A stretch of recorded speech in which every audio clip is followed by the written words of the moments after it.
नमस्कार. श्री सेवा या यूट्यूब चॅनलवर तुम्हा सर्वांचे मनापासून स्वागत करते आणि आजच्या व्हिडिओला सुरुवात करते.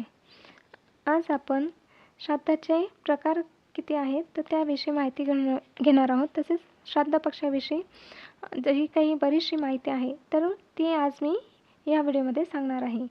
चला तर मग आता व्हिडिओला सुरुवात करूया. तर पहा, सामान्यांना एकाच प्रकारचे श्राद्ध माहिती आहे, पण श्राद्धाचे अनेक प्रकार आहेत. त्यामध्ये पहिला प्रकार म्हणजे नित्यश्राद्ध. यासाठी दररोज किंवा जलाचा वापर करतात. दुसरा आहे नैमित्तिक श्राद्ध, सपिंडाच्या अगोदर करतात. तिसरा आहे काम्य श्राद्ध. यामध्ये आपली जी कामना इच्छा असेल ती तडीस जाण्यासाठी हे श्राद्ध करतात. नांदी श्राद्ध षोडश संस्कारादरम्यान करावयाचे एक प्रकारचे वृत्तीशास्त्र, यालाच कर्मांग श्राद्ध देखील म्हणतात. पाचवा आहे वृत्तीश्राद्ध.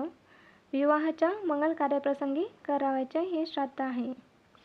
यात्रा श्राद्ध यात्रेस प्रस्थान करण्यापूर्वी घृताचा वापर करून करावयाचे श्राद्ध म्हणजेच यात्रा श्राद्ध. सातवा आहे सपिंडन श्राद्ध. एखादी व्यक्ती मृत झाल्यापासून 12व्या दिवशी करावयाचे श्राद्ध. यामुळे व्यक्ती आपल्या पितरांमध्ये संयुक्त होते. हे श्राद्ध झाल्याशिवाय इतर कुठलेच मंगलकार्य शुभकार्य करता येत नाही. आठवा आहे शुद्धी श्राद्ध. प्रायचित्त इत्यादींसाठी मन शरीर शुद्धीसाठी हे करतात. नववा आहे अष्टका श्राद्ध. भाद्रपद कृष्ण अष्टमीला हे श्राद्ध करतात. 10वा आहे पुष्टी श्राद्ध. द्रव्य संपत्ती ऐश्वर्य आरोग्य इत्यादींच्या प्राप्तीसाठी पुष्टी श्राद्ध करतात. 11वा आहे पार्वन श्राद्ध. दरवर्षी करावयाच्या श्राद्धाला पार्वन श्राद्ध म्हणतात. अमावस्या चतुर्दशी अष्टमी व संक्रांती पर्वावर करावयाच्या श्राद्धासही पार्वन श्राद्ध म्हणतात. 12वा आहे गोष्टी श्राद्ध. विद्वान व ब्राह्मण समुदाय एकत्र येऊन तीर्थाच्या ठिकाणी पितर तृप्त करून संपत्ती व सुख प्राप्तीसाठी करावयाच्या श्राद्धास गोष्टी श्राद्ध म्हणतात. श्राद्धाविषयी चर्चा करताना अचानक स्वयंस्फूर्तीने जे श्राद्ध केले जाते त्यालाही गोष्टी श्राद्ध म्हणतात. या व्यतिरिक्त दधी श्राद्ध, हिरण्य श्राद्ध, हस्तश्राद्ध, चटश्राद्ध, आत्मश्राद्ध असे विविध श्राद्ध प्रकार आहेत. श्राद्धाच्या काही सोप्या पद्धती पण आहेत. तर त्या श्राद्धाच्या सोप्या रीती पद्धती कोणत्या आहेत तर त्या आता आपण पाहूया. पहिला आहे पाण्याने भरलेला कुंभ किंवा कलश दान करावा. अन्नदान करा. तिळाचे दान करा. गाईस गवत घाला. श्राद्ध तिथीस उपवास करा. श्राद्ध विधीचे वाचन करा. दक्षिणाभिमुख बसून पितरांचे मनपूर्वक श्रद्धेने स्मरण करा. त्यांच्या आठवणीने डोळे आपोआप ओले होतात ते होऊ द्या. नित्यसेवा ग्रंथात दिलेले पितर तुष्टिकारक स्तोत्र वाचावे. निर्मनुष्य जंगलात आकाशाकडे दोन्ही हात उंच फैलावून अंतःकरणापासून मी निर्धन व अन्नविरहित आहे, मला पितृऋणातून मुक्त करा अशी प्रार्थना करा. जो श्राद्ध करणार असतो त्याला आपल्या मृत पित्याची मृत्यूची तिथी नीट माहिती असावी. त्याच तिथीला महालय पक्षात म्हणजेच भाद्रपद कृष्ण पक्ष अमावस्येपर्यंत श्राद्ध करावे. हे श्राद्ध नेमके कधी करावे तर पहा, श्राद्ध अपराह्न काळात करावे. आता प्रश्न पडेल, तो हा अपराह्न काळ काढण्यासाठी बाहेर कुठेही जाण्याची गरज नाही, तो आपल्यालाही काढता येतो. अपराह्न काळ काढण्यासाठी आपल्या गावच्या सूर्योदय व सूर्यास्ताच्या वेळा माहीत असायला हव्यात. प्रत्येक गावची ती वेळ वेगळी असल्याने अपराह्न काळ देखील वेगळा असतो. अपराह्न काळ काढण्यासाठी दिवसाचे 5 समान भाग करावे लागतील. त्या 5 समान भागांना वेगवेगळी नावे आहेत. तर ती अशी आहेत पहा. स्थानिक सूर्योदय वेळ. दुसरा आहे प्रातःकाळ समाप्त. तिसरा आहे संगव काळ समाप्त. चौथा आहे मध्यान्ह काळ समाप्त. 5वा आहे अपराह्न काळ समाप्त आणि 6वा आहे स्थानिक सूर्यास्त वेळ. ज्याने त्याने आपापली स्थानिक सूर्योदय व सूर्यास्ताची वेळ गृहीत धरावी. सूर्यास्ताच्या वेळेतून सूर्योदयाची वेळ वजा केली की दिनमान म्हणजेच दिवसाचे एकूण तास येतात. याच दिनमानाचे 5 समान भाग करावेत. त्यानंतर प्रत्येक समान भाग सूर्योदयाच्या वेळेत मिळवीत जावा. म्हणजे आपणास क्रमशः प्रातःकाळ, संगव काळ, मध्यान्ह काळ, अपराह्न काळ व सूर्यास्त या समाप्ती वेळा मिळतील.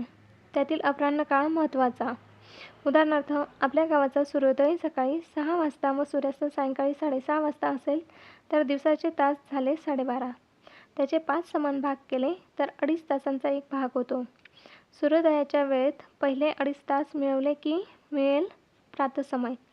समाप्तीचा काळ म्हणजे सकाळचे 8:30. त्यात पुढे 2.5 तास मिळवले की वाजतात 11. हा झाला संगम काळ. त्यात पुढचे 2.5 मिळवायचे, वाजला 1:30.